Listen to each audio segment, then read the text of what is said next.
কখনো ভাবা যায়নি একদিন গাড়ি শুধু রাস্তায় নয়, আকাশে উঠবে। এই স্বপ্ন যেন বিজ্ঞান কল্পনা কাহিনীর গল্পে সীমাবদ্ধ ছিল, যেখানে মানুষ কেবল কল্পনা করত, বাস্তবতা নয়। কিন্তু এবার সেই কল্পনার দিগন্ত ছোঁয়ার সময় এসেছে। টেসলার প্রধান নির্বাহী ইলন মাস্ক ঘোষণা করেছেন, কোম্পানি শীঘ্রই এমন একটি উড়ন্ত গাড়ি উন্মোচন করতে যাচ্ছে যা হতে পারে আমাদের প্রযুক্তিগত যুগের সবচেয়ে চমকপ্রদ আবিষ্কার।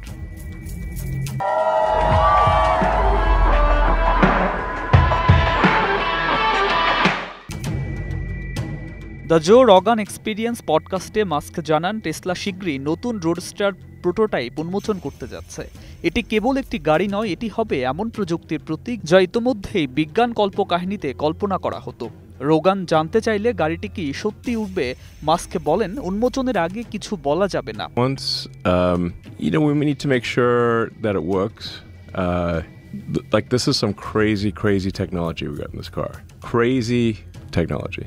Crazy. তবে এটি হতে পারে সবচেয়ে অবিশ্বাস্য প্রযুক্তিপূর্ণ।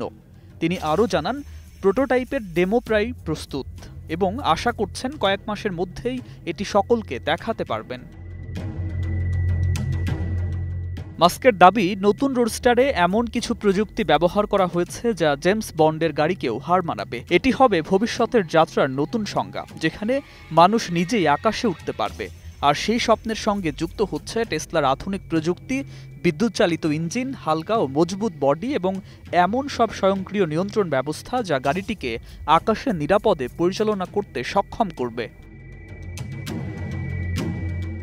তবে এই প্রযুক্তি উদ্ভাবনের পথ একেবারেই মসৃণ নয়। বিশ্লেষকরা বলছেন, যুক্তরাষ্ট্রে ইলেকট্রনিক গাড়ির কর ছাড় তুলে দেওয়ার প্রস্তাব টেসলার বিক্রিতে প্রভাব ফেলতে পারে। তবুও প্রতিদ্বন্দ্বিতায় পেছনে থাকবে না কেউ। ক্যালিফোর্নিয়ার আলেফ এবং জবি এভিয়েশন ইতোমধ্যেই উড়ন্ত গাড়ি ও আকাশ ট্যাক্সির পরীক্ষামূলক প্রকল্পে এগিয়ে আছে। টেসলার রোডস্টার এই প্রতিযোগিতাকে একেবারেই নতুন মাত্রা দেবে। এই খবরের মধ্যে আরেকটি দিক হলো, আগামী 6 নভেম্বর টেসলার শেয়ার হোল্ডাররা মাস্কের নতুন $1 ট্রিলিয়ন বেতন প্রস্তাব নিয়ে ভোট দেবেন। অর্থাৎ শুধু প্রযুক্তিগত দৃষ্টিকোণ থেকেই নয়, ব্যবসায়িক এবং বিনিয়োগ দিক থেকেও এটি একটি বিশাল আলোচ্য বিষয়। টেসলা শুধু গাড়ি তৈরি করছে না, তারা মানুষের দীর্ঘদিনের স্বপ্নকে বাস্তবে রূপ দিচ্ছে। আকাশে ওড়ার স্বপ্ন এখন আর কল্পনা নয়, এটি আস্তে আস্তে বাস্তবতার দিকে এগোচ্ছে। হয়তো খুব শীঘ্রই আমরা শহরের রাস্তায় উড়ন্ত গাড়ি দেখতে পাবো। প্রযুক্তি, সাহস এবং স্বপ্ন, এই তিনের সংমিশ্রণে তৈরি হচ্ছে ভবিষ্যতের গাড়ি, যা আমাদের যাত্রাকে একেবারে নতুন মাত্রা দেবে। সুকান্ত সরকার, 21 টেলিভিশন।